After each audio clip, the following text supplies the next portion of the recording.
ইনকিলাব মঞ্চের মুখপাত্র শরীফ ওসমান হাদি ইতিমধ্যে সন্ত্রাসীদের গুলির ঘটনায় মৃত্যুবরণ করেছেন। ইন্না লিল্লাহি ওয়া ইন্না ইলাইহি রাজিউন। আমার জানা বিষয় হলো, শরীফ ওসমান হাদির এই মৃত্যু কি শাহাদাতের মৃত্যু হিসেবে গণ্য হবে? প্রিয় দর্শক, কোনো মানুষের মধ্যে যদি আল্লাহর সন্তুষ্টি লাভের আশায় মানুষের কল্যাণ সাধনা, ইনসাফ প্রতিষ্ঠা করা, মুসলিম মিল্লাতের চেতনা ধারণ করা এবং মানুষের অধিকার আদায় করার মানসিকতা থাকে এবং সেটার জন্য তিনি যদি লড়ে যান, সংগ্রাম করে যান, এমত অবস্থা যদি তার এই চেতনার কারণে তিনি আক্রমণের শিকার হন এবং মারা যান, সন্দেহাতীতভাবে তিনি শাহাদাতের মর্যাদা লাভ করবেন ইনশাআল্লাহ তাআলা। ঈমানদারের মধ্যে যদি আল্লাহর সন্তুষ্টি লাভের জন্য জীবন বাজি রাখার মানসিকতা থাকে এবং তার অসৎ কাজে বাধা প্রদান, অন্যায়ের বিরুদ্ধে তার প্রতিরোধ এবং ইনসাফ প্রতিষ্ঠার মানসিকতা লালন করার কারণে তিনি যদি আক্রমণের শিকার হন, তাহলে সেক্ষেত্রে তিনি অবশ্যই শাহাদাতের মর্যাদা লাভ করবেন। সেই জায়গা থেকে শরীফ ওসমান হাদিকে আল্লাহ তাআলা শাহাদাতের মর্যাদা দান করুন, আমরা সেই দোয়া করি। আর এমনিতেই নবী সাল্লাল্লাহু আলাইহি ওয়াসাল্লাম বলেছেন, মান কুতিলা দুনা দামিহি ফাহুয়া শাহীদ। যে ব্যক্তি কারোর হাতে খুন হয়েছে, জীবন রক্ষা করতে গিয়ে তার জীবন খুন হয়েছে, অর্থাৎ সাধারণ ধস্তাধস্তিতে অথবা কোনো ডাকাতের হাতে মারা গেছে, সেও শাহাদাতের মর্যাদা লাভ করেন।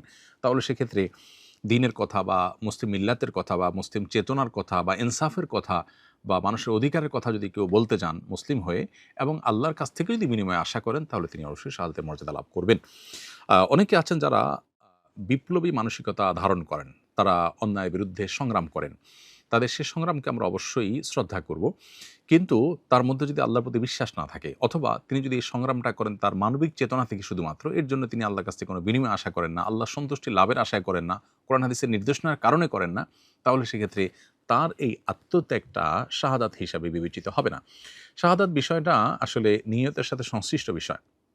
কেউ যদি আল্লাহর সন্তুষ্টির আশায় জীবন বাজি রাখেন, যা করেন তা আল্লাহকে খুশি করার জন্য করেন, তার জীবন মরণ আল্লাহর উদ্দেশ্যে যিনি উৎসর্গ করার জন্য প্রস্তুত থাকেন, তাহলে সেক্ষেত্রে তিনি শাহাদাতের মর্যাদা লাভ করেন।